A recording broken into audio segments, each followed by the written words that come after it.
I'm about to unleash about Shedeur Sanders. I just watched what happened to Shedeur Sanders in the Cleveland Browns' third and final preseason game. And I'm outraged, I'm sickened, and I'm saddened.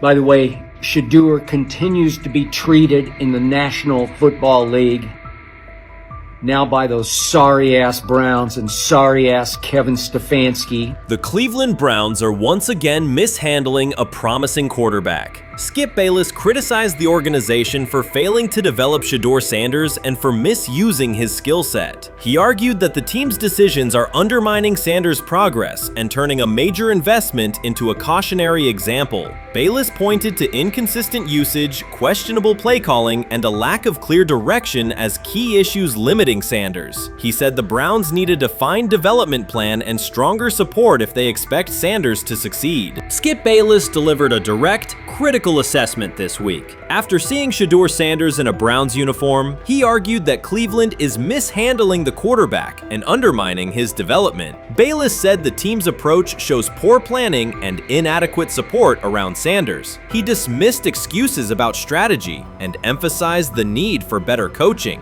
deployment, and protection. In his view, the Browns are setting themselves up for problems before the season begins unless they establish a clear plan for Sanders. Given the team's recent decisions, his reaction is understandable. Cleveland has a history of inconsistent quarterback development. Shedeur Sanders is a premium prospect, the son of a Hall of Famer, a proven college performer, and a widely recognized figure. The organization should prioritize his reps, protection, and a clear development plan, not place him behind Dillon Gabriel as if he were a secondary option. But I'm going to answer this question by saying Shedeur Sanders, and I'm going to tell you why.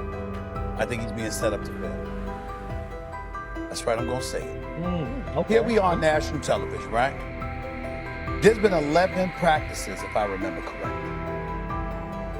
He's been starting against he's been playing against the third unit. He's fourth on the depth chart. And then suddenly you throw him into the start line, and he hasn't had any reps for the first team at all. Think about that. So you're just going to throw him to the wolves like that, huh? I mean, you know, if he had first team snaps in practice. Yet here we are. Cleveland has one of the most publicized prospects and is handling him like a depth piece. The broader issue is the franchise's long record of quarterback instability and inconsistent development. That history colors every move they make. When the Browns draft a quarterback, fans don't anticipate a long-term answer. They brace for another reset. Shedeur Sanders should be treated as a priority, not as an afterthought behind Dillon Gabriel. Let's give him a chance. Let's give him a chance with the play calling. You know you have an offensive line that isn't playing that well.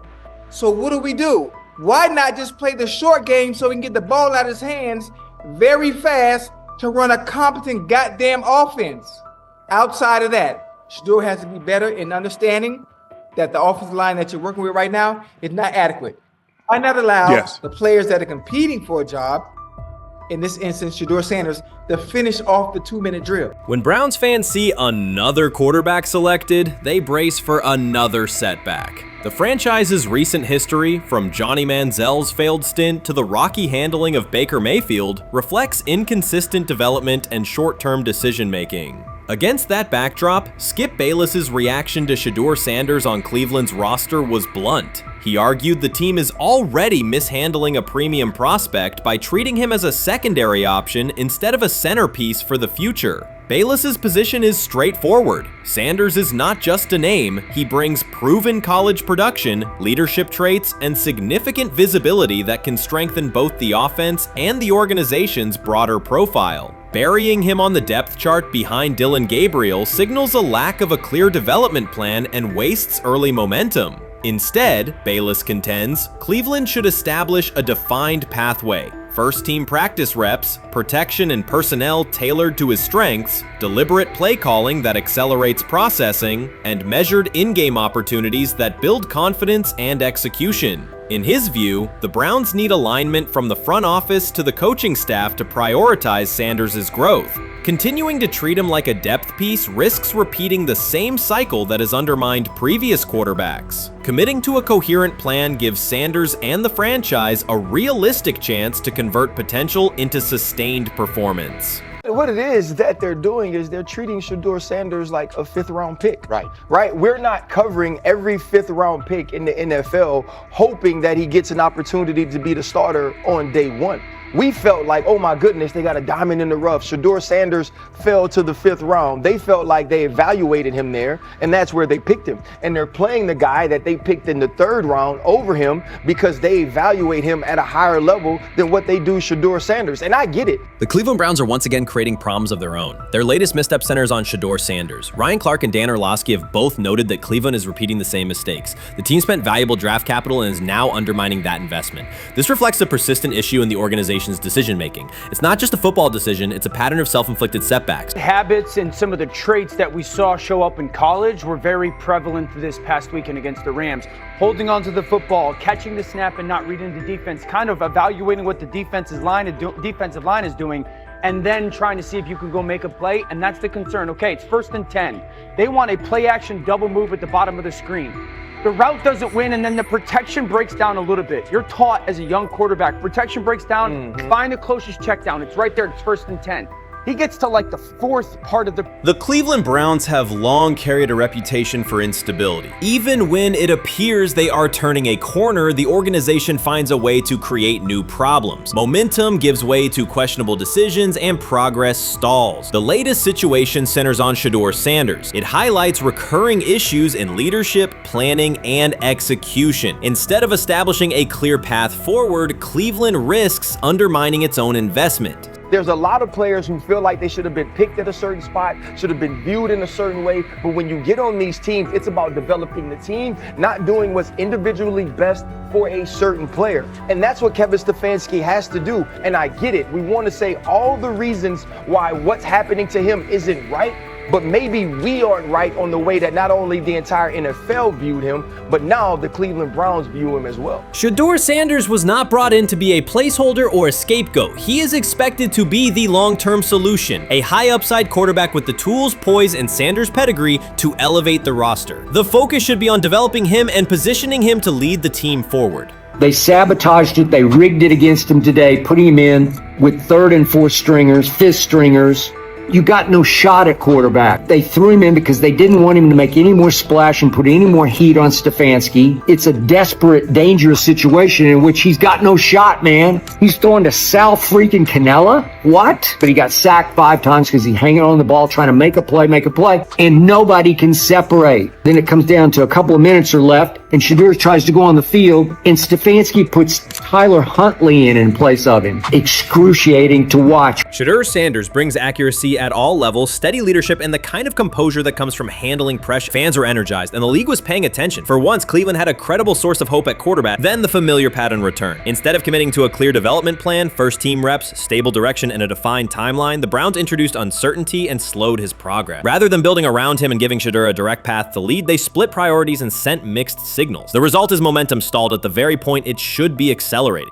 I also can't blame anybody who says, I don't necessarily trust this coaching staff to develop a quarterback or to evaluate the quarterback position. They have made some really oddball decisions at this position over the last several years, and I don't blame anybody for questioning, do these guys actually know what they're doing? I don't think that's unfair at all. The thing that I would say is that they're desperate. They're very desperate. Like the entire organization is desperate.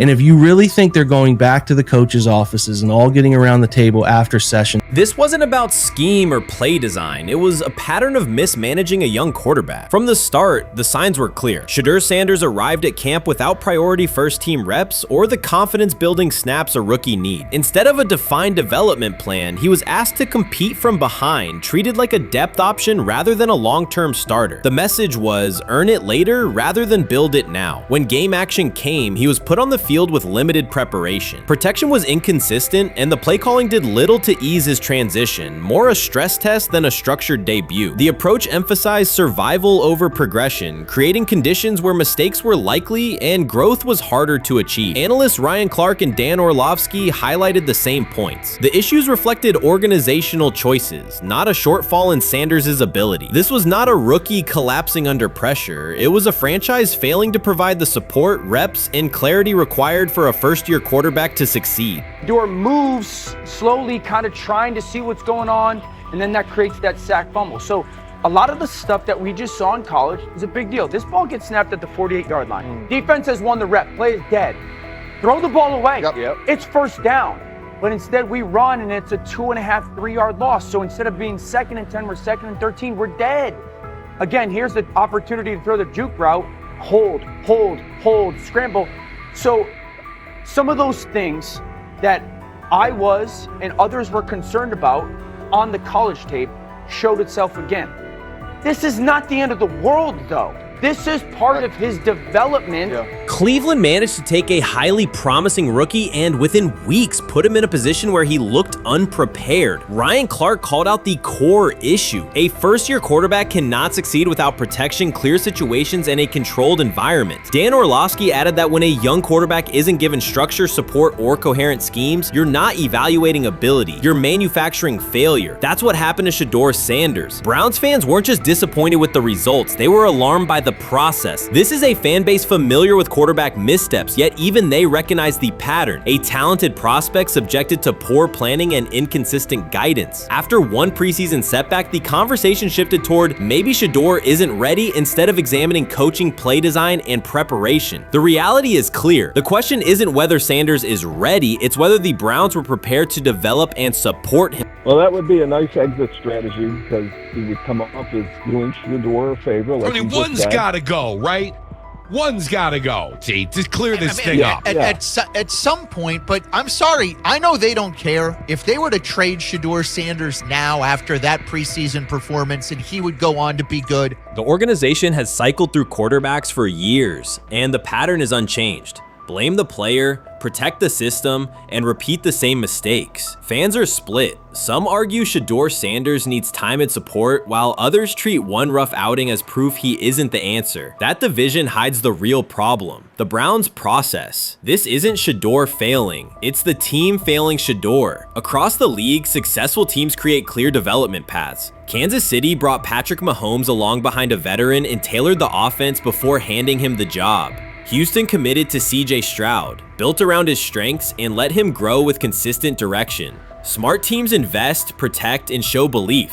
Cleveland did the opposite with Shedeur. Uneven reps, inconsistent protection, and unclear plans. Then question the outcome. That's not development, it's organizational mismanagement. These players have played a tremendous amount of football. Right. And I remember last year when Bo Nix came out of Oregon, we talked about all the easy throws Oregon creates. Right. The level of the skill players that are around him. And then we watched Bo Nix acclimate to the NFL game extremely quickly. I see a lot of those same traits in Dylan Gabriel. He gets the football out of his hands. He takes the throw that's available to him. He plays on time. And part of whether or not you get an opportunity to get on the field is the people that you're competing against. And I don't mean this in any disrespectful way to Shedeur, because I'm not only a fan, it's somebody I want to see succeed. The Browns will likely present this as part of a deliberate development plan, tough standards, resilience building, and testing a rookie under pressure. In practice, it isn't development. It's a damaging approach that undercuts growth. The organization has not shown a consistent model for nurturing young talent, and Ryan Clark and Dan Orlovsky highlighted that publicly. After Shedeur Sanders stumbled in a preseason game, the reaction was immediate. Headlines, polarized fan takes, and sweeping conclusions about his readiness. The front office offered little acknowledgement of the conditions he was placed in. Clark's point was direct. You do not evaluate a rookie by how he looks in a setup designed for failure. You evaluate him when he's properly supported. Orlovsky explained how poor coaching choices, protection, sequencing, and role clarity can quickly erode confidence and stall development. The issue was not Sanders' ability, it was Cleveland's process, which appeared disorganized and unprofessional for an NFL operation. Honestly, guys notice it more when you're out winning games, right? If Cleveland starts off in a bad start, they're not doing well, and all of a sudden Shedeur or Dylan Gabriel are doing well in 7-on-7. They're throwing dimes. In practice drills, the number one defense can't stop them.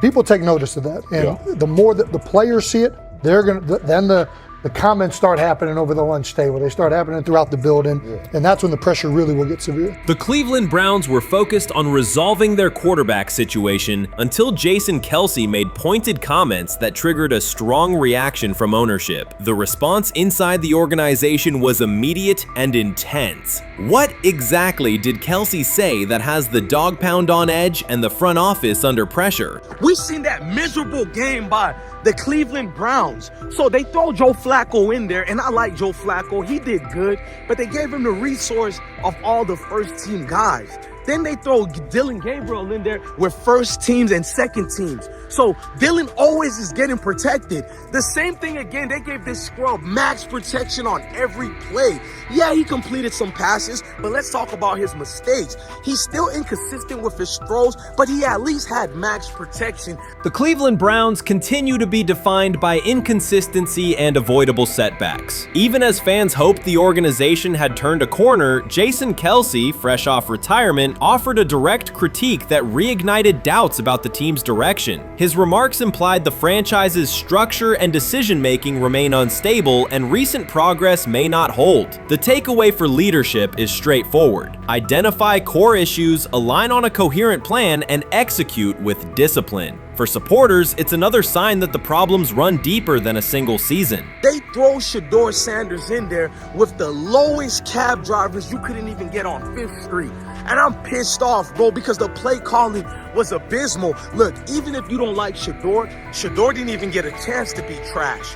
Even if you think Shedeur is garbage, he didn't even get a chance to be garbage. That's how awful the offensive line was. Kevin Stefanski still doesn't want to give Shedeur second strings and first strings reps. Why is that? Browns ownership's response shifted from measured to urgent. The pattern is familiar in Cleveland. The team once treated Johnny Manziel as a franchise solution, retained Hugh Jackson for a second year despite results, and invested heavily in Deshaun Watson through a costly trade and contract. These decisions reflect aggressive but poorly aligned planning. The outcome has been continued instability instead of sustained progress.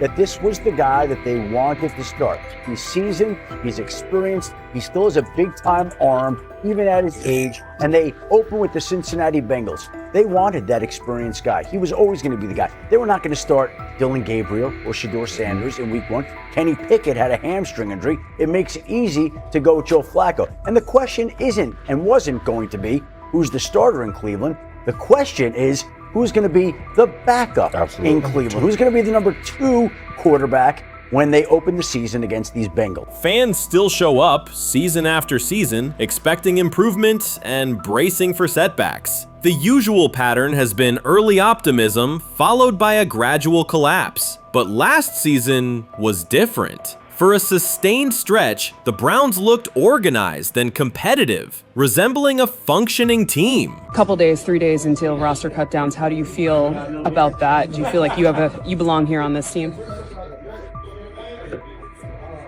Obviously, I think overall as a player, I feel like I put in the work. I feel like everything I do, I try to do it to my best, and that's all I ask for. So I feel like everybody feels like, they should be on the team, and if you ask anybody on the team, would they feel like they belong, in their own eyes. So I feel like I do, but I'm my own player, I think about myself in a high regard. The front office entered the offseason confident. Kevin Stefanski was being praised, and the Dog Pound believed the team had made real progress. Then Jason Kelce delivered a pointed assessment that cut through the optimism. Fresh into retirement, the former Eagles All-Pro and Super Bowl champion said Cleveland still looks like a team patching over issues rather than building a durable contender. Kelce's view was direct. The Browns' structure is fragile, and the roster is too dependent on perfect health at quarterback. He argued the team is one injury away from losing continuity and sliding backward. Because Kelce has operated inside a stable, championship-level organization, his comments carried weight with players, media, and fans. The reaction was immediate. People took his critique seriously, not as outside noise, but as an informed evaluation of how a successful team should be built. Ownership also felt the impact. Jimmy Haslam's response shifted to urgency, a sign that leadership recognizes the stakes.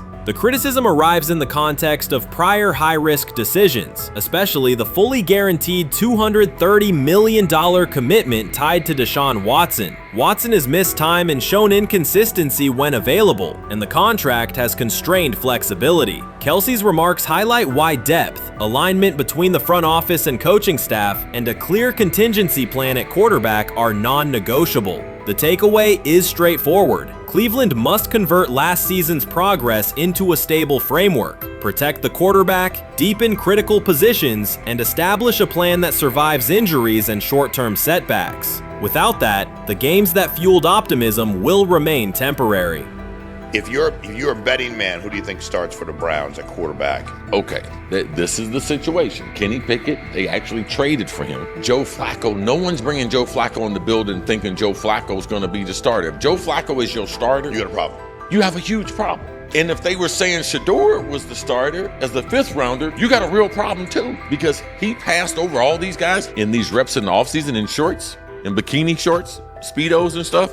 Like, no. That kind of stuff. So I'm not that surprised. When you put down a 3rd round pick on a quarterback, you do believe he has a certain skill set. Jason Kelce stated the obvious. Cleveland committed to a quarterback who hasn't played at an elite level in years, and Joe Flacco's playoff run didn't change the long-term outlook. Ownership appeared more upset that the criticism was public than by the substance of the critique. Many fans agreed. They've seen this pattern before. Rosters age, injuries are inevitable, and when a single contract dominates the cap, one setback at quarterback can undermine the entire season. Kelce's broader point was about structure. The Browns prioritized the high-cost, uncertain starter over depth and contingency. The late-season surge masked issues that remain: limited cap flexibility, thin depth at key positions, and an offense that lacks a credible Plan B. Fans recognize how quickly a strong defense can decline with injuries, and how an offense without redundancy stalls. The AFC North raises the stakes. Baltimore with Lamar Jackson sustains a top standard. Cincinnati with Joe Burrow returns to contention when healthy. Pittsburgh rarely slips below .500 under Mike Tomlin and wins with defense and consistency. In that environment, Cleveland can't rely on perfect health or peak form from one player. The path forward is clear. Diversify cap allocation, reinforce the offensive line and receiver depth, carry a legitimate backup plan at quarterback, and install a scheme that functions regardless of who is under center.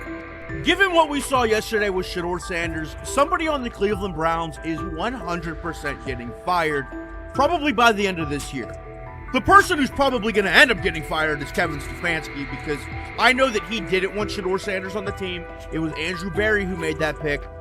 You can't really go against your GM. Bad things happen in this situation. But Shedeur Sanders is not without fault for what we saw yesterday. This is the play that we saw yesterday that has the internet just exploding, where Shedeur Sanders took like a 24-yard sack. Half of the internet is saying that this is all Kevin Stefanski's fault. Cleveland showed progress last season, but the underlying concerns remain. Jason Kelce highlighted them directly. The Browns' long-term plan is fragile, cap-constrained, and overly dependent on perfect health at quarterback. His comments focused attention on structural issues, roster depth, continuity in coaching, and a sustainable offensive approach, rather than a single hot streak. That criticism resonated because it reflected what many around the league already see. Ownership's reaction underscored the sensitivity. Jimmy Haslam has presided over frequent coaching and quarterback changes, and external scrutiny carries weight when it comes from a respected veteran with championship experience. Kelce's remarks reinforce that last year's Joe Flacco stretch was a short-term solution, not a foundation. The team still needs a durable plan that can withstand injuries and inconsistency. The practical takeaway is clear: stabilize the system, diversify cap cap usage and build depth at key positions so the offense functions regardless of who is under center. That includes a coherent development pathway for younger talent such as Shedeur Sanders, with defined practice reps, protection, and scheme alignment. Kelsey didn't say anything outrageous. He articulated the gap between a brief surge and a credible long-term contender. I have the faith of a mustard seed. Right, because this is the greatest resurrection since Jesus the Christ. Right, like at some point, Joe Flacco was thinking about getting into TV. Yeah. Right, Joe Flacco didn't have a job, and then now you not only come back and start for the Cleveland Browns late in the 2023 season, but they came back around to you. You're now the day one starter for a franchise that just 2 years ago was in the playoffs. The Browns' quarterback situation remains unsettled. Deshaun Watson was expected to be the long-term answer, but injuries and inconsistent play have prevented him from reaching an elite level. When the team turned to Joe Flacco after Watson's season deteriorated, Flacco immediately lifted the offense and produced results that highlighted the gap between expectations and reality. That a 39-year-old late addition could outperform a $230 million starter was not just a short-term surprise, it raised fundamental questions about roster construction and evaluation. Quarterback depth has been fragile, and the late-season surge masked broader structural problems. Jason Kelsey's remarks made that clear. Cleveland is vulnerable if the starter is unavailable, cap flexibility is limited, and the offensive plan lacks a stable contingency. His critique drew attention to leadership and planning as much as on-field performance. Jimmy Haslam's strong reaction reflects the pressure on ownership. The organization has promoted a message of stability and progress, but Kelsey's assessment suggested those gains are not yet durable. The path forward requires a realistic approach to the cap, a credible backup plan at quarterback, and a system that holds up regardless of personnel.